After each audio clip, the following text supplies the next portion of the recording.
masuk ke bagian yang terakhir. Oh, rada berat ini judulnya. Hati-hati dosa yang mendatangkan maut. Be careful ya. Tapi ada orang tertentu yang paranoid. Dikit-dikit, aduh sudahkah aku mendukakan roh Allah? Mati aku. Aku masuk neraka. Yang enggak juga, yang kayak gitu juga perlu bertobat. Orang yang senantiasa curiga. Tetapi orang yang meremehkan juga jangan. Hati-hati, jangan sampai kita menghujat Roh Kudus maksudnya. Dosa yang mendatangkan maut. Mendukakan Roh Kudus kita semua pernah. Menghujat Roh Kudus itu levelnya beda. Not as simple as you think, tidak sederhana yang kau kira. Dikit-dikit mati aku. Aduh ampun, aku telah menghujat Kristus. Menghujat Kristus saya juga pernah. Menghujat Roh Kudus saya gak pernah. Bukan belum pernah, saya gak pernah dan gak akan mau. Menghujat Kristus saya pernah. Waktu dulu saya belum kenal Tuhan. Wah, kata-kata saya mencaci maki Tuhan beneran. Aduh, makanya itu hari ini seperti Rasul Paulus merasa gak layak. Apalagi menjadi pemberita Injil. Aduh, mulutku ini najis, tinggal di antara orang-orang yang najis mulutnya pula seperti Yesaya. Tolong Tuhan Yesus sembuhkan. Tahirkan lidahku dengan bara api sorga. Menghujat Kristus kita pernah semuanya. Ya. Tapi menghujat Roh Kudus jangan ya. Bedanya apa? Orang menghujat Kristus karena dia belum mengalami pelayanan Roh Kudus secara penuh. Orang menghujat Roh Kudus itu berarti dia sudah kenal Kristus, tahu Kristus siapa, dan sudah mengalami pekerjaan Roh Kudus, paling tidak sampai sebuah measure tertentu atau sebuah takaran terbatas. Lalu dia memang keraskan hatinya seperti Firaun, berbalik arah dan hujat Tuhan dan tuduh-tuduh yang enggak. Dan dengan demikian hatinya enggak bisa lunak lagi. Bablas sudah kata orang Jawa Tengah. Udah lewati bangjo lampu merah kata mereka. Sikat saja tabrak sorga. Yang kayak begini susah. Makanya kalau keras hati itu jangan lebih dari sehari. Cepat balik deh. Cepat balik situ. Jangan biasa dengan jalan hidup yang salah. Dan dosa yang mendatangkan maut seperti apa, yang menghujat Roh Kudus seperti apa, nanti saya akan jelaskan. Kita baca dulu ayatnya, hati-hati ya dosa yang mendatangkan maut. Kita baca ayatnya di 1 Yohanes pasal yang kelima ayat 13 sampai 21. Pengetahuan akan hidup yang kekal, judul di Alkitab kita bahasa Indonesia. Semuanya ini kutuliskan kepada kamu, kata Yohanes, Rasul kasih yang menulis surat ini. Supaya kamu yang percaya kepada nama anak Allah, tahu bahwa kamu memiliki hidup yang kekal. Dan inilah keberanian percaya kita kepadanya, yaitu bahwa ia mengabulkan doa kita. Jikalau kita meminta sesuatu kepadanya menurut kehendaknya, dan jikalau kita tahu bahwa ia mengabulkan apa saja yang kita minta, maka kita juga tahu bahwa kita telah memperoleh segala sesuatu yang telah kita minta kepadanya. Berhenti di situ dulu saya jelaskan. Berkat terbesar anak-anak Tuhan adalah hidup yang kekal. Sadarkah Anda? Kita ini dikasih sorga cuma-cuma loh, gak bayar apa-apa. Pepatah di Alkitab ada sebuah saying atau sebuah kalimat. Anak-anak Tuhan itu punya hoki tertentu, punya keuntungan, yaitu apa? Mereka bisa mendiami rumah yang tidak mereka bangun, menikmati anggur dari kebun yang tidak mereka tanam. Tapi tahu nggak? Itu juga secara profetik bicara tentang sorga. Kita nggak bangun, kita nggak nanam. Nanti kita masuk ke sorga begitu aja seperti penyamun di sampingnya salib Yesus Kristus. Malam ini juga, petang ini kau dan aku di Firdaus, Tuhan menubuatkan. Memprediksi kematiannya. Dan berkata, sore ini kamu sama aku sudah. Dan Yesus mendahului dia ke sorga. Ke Firdaus dulu. Penyamun di samping Yesus Kristus kanan kiri. Yang membela maupun mencemoohkan. Sama-sama belum mati. Mereka ini kuat-kuat. Dasar perompak. Ya, Tuhan Yesus matinya mengembuskan nafas, menyerahkan nyawa. Bukan karena kehabisan darah. Mereka berdua di samping kiri kanan harus dipatahkan kakinya supaya gak bisa tarik nafas. Karena mereka bergelantungan. Di salib itu adalah hukuman yang sangat kejam. Mereka tarik nafas itu perlu kekuatan kaki dan tangan dan itu gesekan paku. Itu sakitnya luar biasa. Lepas nafas lebih sakit daripada menariknya. Tapi kalau dipatahkan kakinya, dengan apa dia angkat? Lungs atau paru-parunya tidak bisa berkembang. Yesus dulu di Firdaus, pada waktu Yesus barusan berkata, Bapa, kepadamu kuserahkan nyawaku. Dan dia berkata, lalu Yesus berseru, sudah selesai, it is finished. Hembuskan nafas terakhir, penyamun itu menyusul. Kecele sekali penyamun yang mencemoohkan dia, bangun masuk neraka. Sedangkan yang satunya yang memuji dia di hari-hari, di saat-saat detik terakhir, melek mata melihat Yesus di sana dalam kemuliaannya. Saya bisa bayangkan dia langsung sujud menyembah, aku tidak layak. Tapi Tuhan ulurkan tangan, mari kepadaku, ku bawa datang ke Bapakku. Sebab akulah jalan, akulah kebenaran, akulah hidup. Dengan tangannya masih berlubang paku, tapi sudah tidak lagi tertancap di paku atau salib itu. Saya bayangkan penyamun itu berkata, tapi aku ini perampok, aku belum dibaptis Tuhan. Tapi aku ini belum bisa pelayanan, aku belum bisa bercege malahan. Aku belum bisa bawa jiwa, aku belum bisa doakan orang. Jangan gelisah hatimu.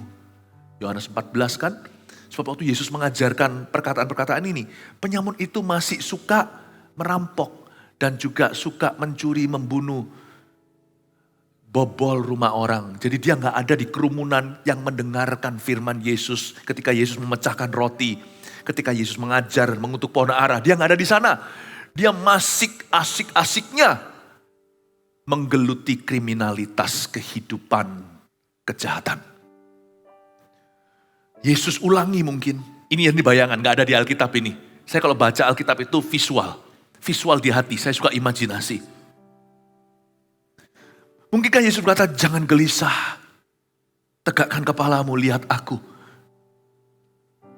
Jangan gelisah, di rumah Bapakku ada banyak tempat tinggal. Aku pergi ke sini, mendahului kamu dan murid-muridku dan semua orang lain yang kutebus. Aku juga akan menyelamatkan mereka yang mati. Di zaman perjanjian lama sejak Nabi Nuh. Bahkan sebelumnya lagi, darah orang-orang kudus yang belum dibasuh dengan darahku. Mari kemari, masuklah dalam sukacitaku. Bayangin si penyamun itu happy-nya kayak apa? Do you know the greatest gift you can have in this short life is eternal life. Karunia terbesar yang Anda dan saya bisa miliki di hidup ini, kado yang paling mulia yang gak bisa terbeli adalah hidup kekal. Sorga itu bukan di bawah telapak kaki ibu. Itu kiasan saja tentang kasih mama. Sorga yang dimaksudkan hidup kekal ini sungguhan ada. Jikalau tidak, Yesus berkata, aku tentunya sudah beritahu kamu.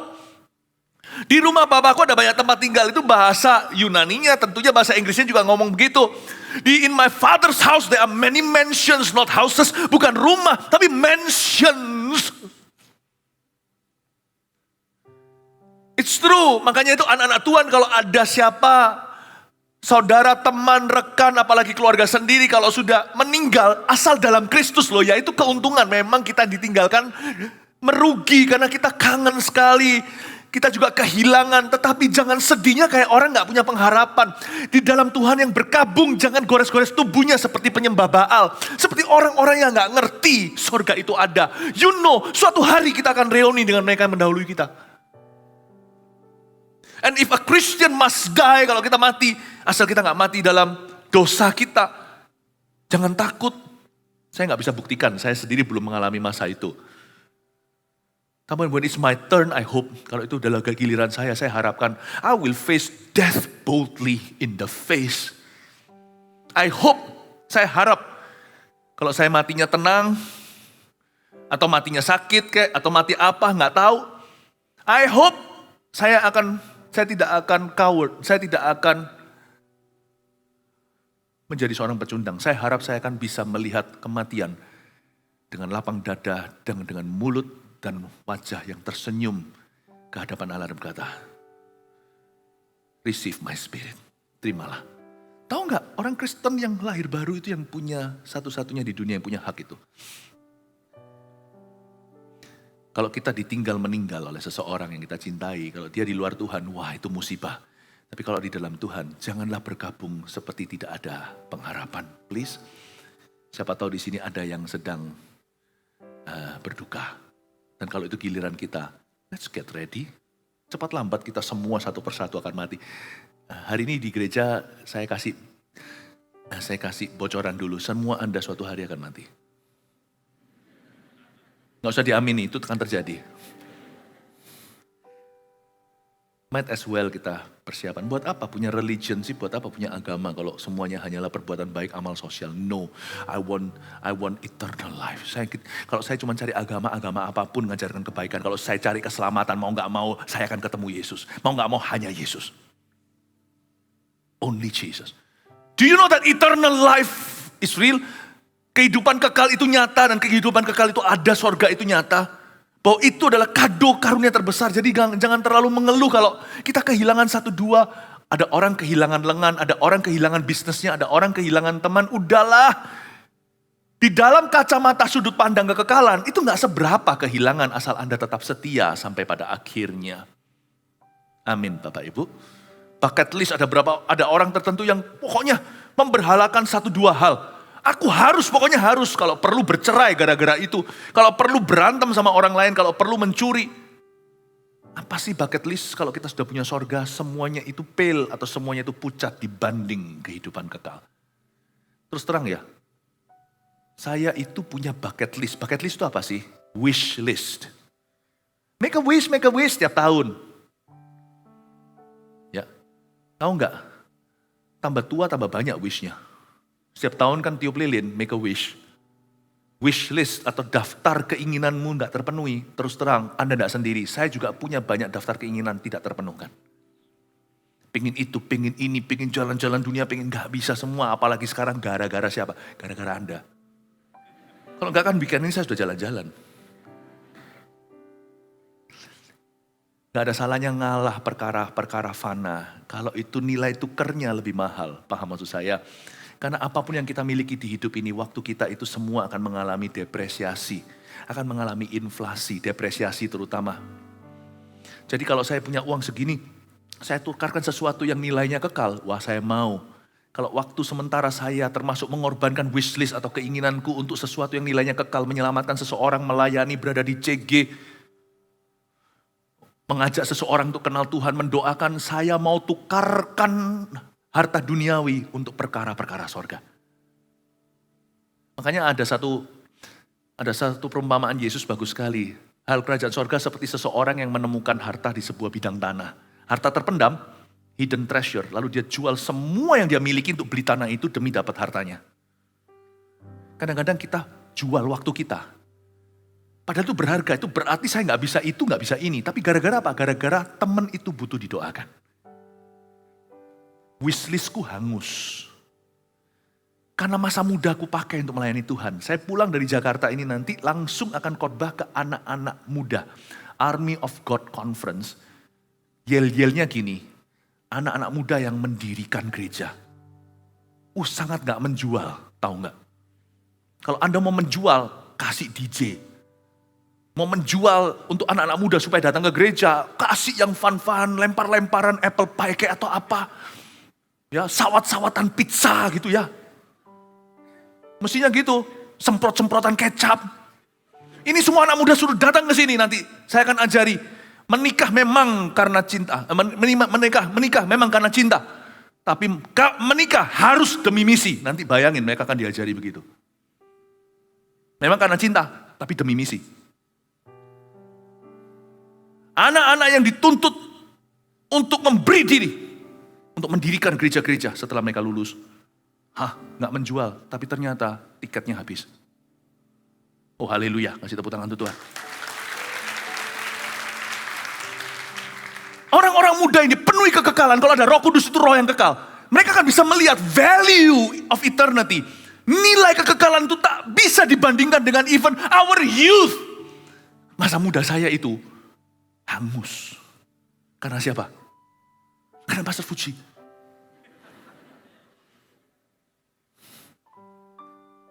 Saya kenal Tuhan umur 18 tahun. Hanguskan semuanya. Gak seperti anak-anak muda yang lain bisa lakukan dosa sembarangan, enjoy life katanya. So what sih? So what apa artinya kalau saya suatu hari akan muda selama-lamanya? Muda di bumi itu hanya sekali. Kasih untuk misi. Muda di sorga itu forever selamanya. Jadi apa yang saya nggak bisa lakukan zaman dulu, saya akan lakukan nanti. Bener. Saya tuh punya banyak wishlist, kepingin gini, kepingin ini, kepingin skiing, kepingin gini, kepingin jet ski, kepingin water sport, kepingin nggak bisa, nggak apa-apa, semoga sorga ada airnya.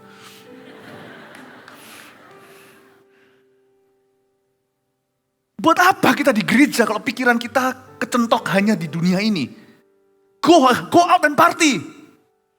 But if you know there is heaven and there is hell, kalau Anda tahu ada sorga dan neraka, then come into church and seek eternity. Masuk dalam gereja dan temukan tujuan kekal hidupmu. Aneh ya, gereja kita tuh ngomong yang begini, malah penuh. Anda tahu nggak, saya minta Anda untuk kuburkan mimpi Anda, gantikan dengan visi Tuhan. Kok masih datang, masih antri, ngapain sih? Apakah Anda datang ke gereja hari ini, Pastor Fuji kasih money? Enggak. Tapi karena Anda tahu di dalam hati Anda ada satu kekekalan, kata pengkhotbah. Dan Tuhan menaruh kekekalan dalam hati manusia. Manusia tidak bisa membaca masa depannya, semua indah pada waktunya. Coba baca. Apa yang menarik Anda untuk antri lama-lama adalah karena I find ada sesuatu callingku dari sorga. Di tempat ini hari ini. Ada sesuatu yang sedot saya ke situ. Seperti ada magnet begini, ke sana. Kayaknya di video, di foto harus diulangi lagi.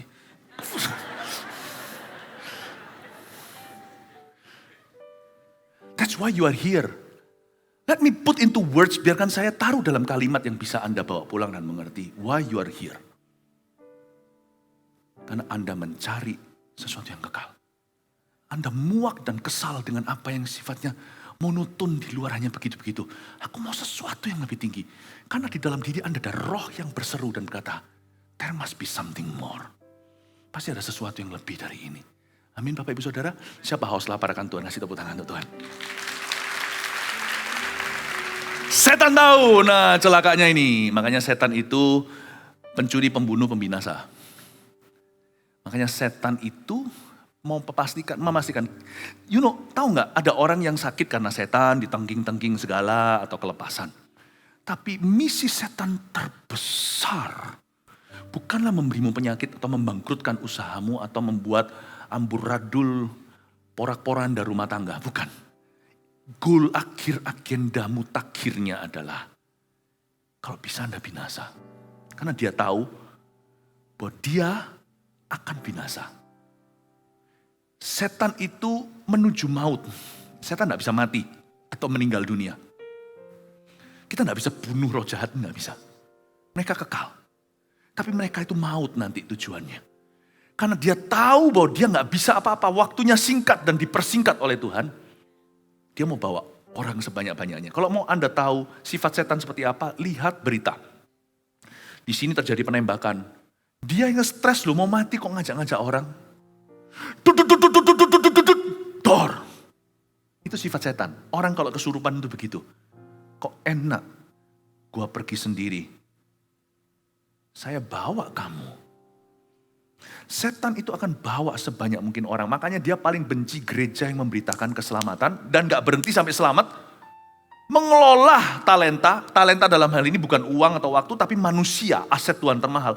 Dikelola menjadi soul winners, menjadi penjala manusia, menjadi murid Yesus, menjadi rasul-rasul, itu paling benci. Makanya saya percaya setan juga benci gereja kita. Dan setan tidak suka itu. Dan kalau bisa dia masih mencuri, membunuh, membinasakan. Kalau bisa. Karena itu salah satu produk setan yang paling gencar. Tapi memang tidak segampang itu diaplikasikan karena terlalu banyak rintangan bagi dia. Karena papa mama pasti jaga anaknya. Suami jaga istrinya dalam dunia Tuhan, dalam kerajaan Allah. Gereja itu memberikan covering rohani. Saling memuridkan. CGL-nya, pemimpin selnya mendoakan, berjaga-jaga atas jiwanya. Kata Ibrani pemimpin itu penjaga jiwa. Tambah susah. Tapi bukan berarti mustahil loh. Ada beberapa produk dosanya yang dia unggulkan kalau dia dapat ini jackpot namanya. Setan itu juga mau cuan yang kecil-kecilan, mencuri namanya. Kalau dia bisa bunuh, dia bunuh. Tapi yang dia tergiur adalah membinasakan. Bedakan, setan mencuri, membunuh, membinasakan 3 level yang berbeda. Mencuri itu sesuatu, dia mencuri damai sejahteramu. Dia mencuri kerukunan, tiba-tiba gegeran di rumah. Kalau setan lewat, tidak damai sebuah keluarga. Sang suami ngomong gini, istri dapatnya lain. Kenapa kamu marah-marah? Lu pada gak marah? Udah daripada berdebat, mendingan diruntuhkan aja bahasa setan dengan berdoa bersama-sama. I think the best solution dalam konteks seperti itu adalah kita sembahyang bareng. Runtuh, setelah itu sudah gak lagi debat. Maksudnya apa, kenapa marah, sudah langsung di-solve sendiri. Kalau dengan doa. Jadi berdebat itu bukan cara. Kalau debat ujungnya menang-menangan, gak ada yang menang, semua kalah. Kalau setan lewat itu bisa terjadi gitu. Membunuh kalau bisa, beberapa orang mati prematur. Dengar ya, ada berapa dosa yang mendatangkan maut. Salah satunya, saya sekarang akan sporadis saja bicara. Orang-orang yang ambil perjamuan kudus sembarangan. Itu bukan gini loh ya, sekali ambil langsung mati, ya enggak. Anda baca di Korintus, Paulus ajarkan gimana bergereja. Dalam tatanan gereja, anggaran dasar dan rumah tangganya, dia ajarkan pada jemaat di Korintus yang notabene agak kacau balau. Dia bilang, kalian tuh loh kalau perjamuan makan, perjamuan kudus itu dengan asal-asalan. Ya, bukan berarti kalau kita ambil perjamuan kudus, takut mendingan gak ngambil daripada mati. Tapi ada orang yang ambil perjamuan kudus itu main-main. Lah gak sekali langsung mati, ya enggak. Tapi kalau dia begitu terus attitude-nya, perjamuan kudus sambil main-main, bukan bercanda saja ya. Tapi orang ini gak serius sama Yesus. Paling tidak kan harus ada segan dan sungkannya. Misalnya kalau dia masih punya simpanan, ngambil perjamuan kudus itu kan ditantang untuk bertobat. Makanya itu orang Kristen di dalam jemaat tidak bisa gak bertobat lebih dari sebulan. Pasti dia melanggar perjamuan kudus, pasti itu. Makanya perjamuan kudus diadakan di gereja regularly, biasanya yang lumrah adalah sebulan sekali. Ada gereja yang lebih, ada gereja yang kurang. Pokoknya, kenapa perjamuan kudus diadakan? Ketika kita mengambil perjamuan kudus, kita diperhadapkan dengan darah dan daging. Dan waktu kita ambil darah dan daging itu, kita punya 2 pilihan. Satu, gak apa-apa Tuhan gak tahu kok. Apalagi beraninya datang sama simpenannya di gerejanya. Minum sama-sama. Hi darling, this is delicious. Apalagi kalau wine beneran. Ngambil 5 sekalian. Diminum. Hari itu Tuhan gak lihat dia sebagai perselingkuhan saja. Dia melihat dia sebagai kurang ajar. Kamu menginjak darahku. Sekali. Talak one, talak tuh. Bulan depan gitu lagi. Bulan depan. Jangan kaget. Tiba-tiba orang itu mengalami sesuatu. Alkitab katakan, Paulus ngomong begini. Tidak heran diantaramu ada yang mati sebelum waktu.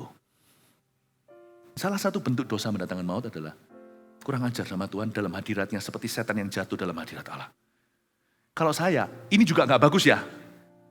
Ini juga gak bagus. Kalau saya terpaksa harus terus dalam dosa, bukan terpaksa. Kalau itu pilihan saya, minimal tahu diri. Waktu kita pegang perjamuan kudus, gak berani ngambil. Itu paling tidak, orang berdosa yang sangat buruk dosanya, tapi masih ada sungkan sama Tuhan. Mendingan jadi orang dosa yang masih ada takut sama Tuhan, daripada orang dosa yang kurang ajar sama Tuhan. Paham maksud saya? Makanya di kisah para rasul pasal 1, di pasal awal kan dikatakan, mereka semua segan bergabung sama gereja, karena mereka ketakutan. Karena mereka dengar bagaimana para rasul berdoa, murid-murid itu goncangan terjadi. Gereja itu dulu mahal, gak murahan di mata masyarakat. Mereka tahu ketika orang-orang kanker datang didoakan itu sembuh. Dan mereka tahu kalau ada orang-orang yang ngawur, sehat datang bisa kanker. Loh, Tuhan itu yang mengambil kusta. Pernahkah Anda interview Miriam yang berani lawan otoritas sembrono sembarangan kena kusta? The God who takes away leprosy can impart leprosy. Allah yang mencabut vonisnya kusta bisa memberikan kusta. Bukan berarti penyakit dari Tuhan. Oh, kalau memang terpaksa harus berdosa. Jangan ambil perjamuan kudus. Jangan ambil perjamuan kudus. Bukan berarti langsung kita mati. Saya dulu juga dalam sembronoan saya namanya anak muda. Saya dulu tuh sekolah di Singapura. Di Singapura saya suka ke satu gereja bule. Di daerah Dhoby Ghaut sana yang tahu.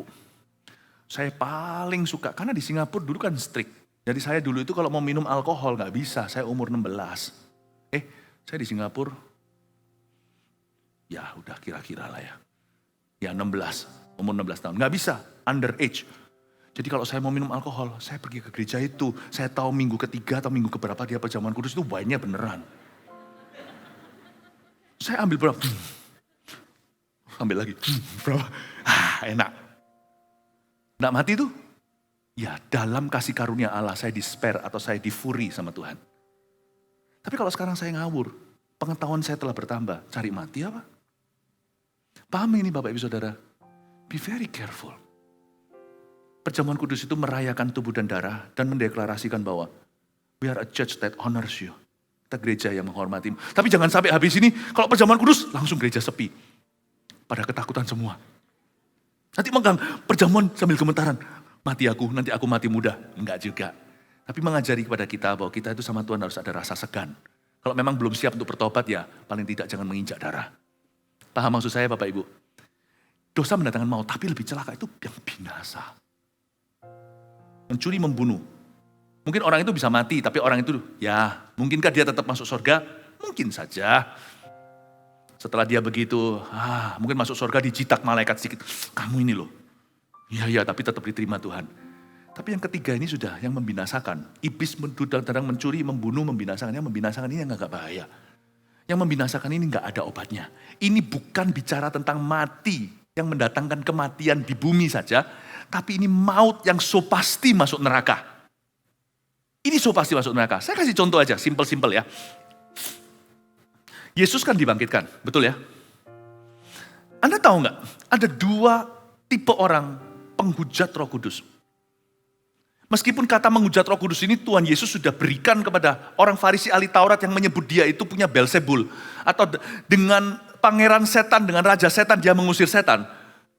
Tuhan berkata begini, kamu gak suka sama saya gak apa-apa. Tapi kamu jangan menyebut pekerjaan Roh Kudus lakukan sesuatu itu kamu bilang dia itu yang bekerja itu setan. Itu sama dengan kamu menuduh bahwa Allah itu iblis. Kamu hati-hati, Tuhan tuh ngomong sama orang Farisi. Kamu lebih baik hati-hati, bukan berarti langsung divonis ya. Karena Yesus tetap ada pelayanannya di bumi waktu itu terus berkhotbah termasuk terhadap mereka. Kecaman pedas Yesus terhadap orang Farisi ahli Taurat itu tujuannya bukan untuk rasan-rasan. Tujuannya adalah ditujukan ke mereka untuk bertobat. Jadi termasuk menghujat Roh Kudus pun gak langsung instan, sekali langsung tanpa ampun, enggak. Itu ada hubungannya dengan unsur waktu.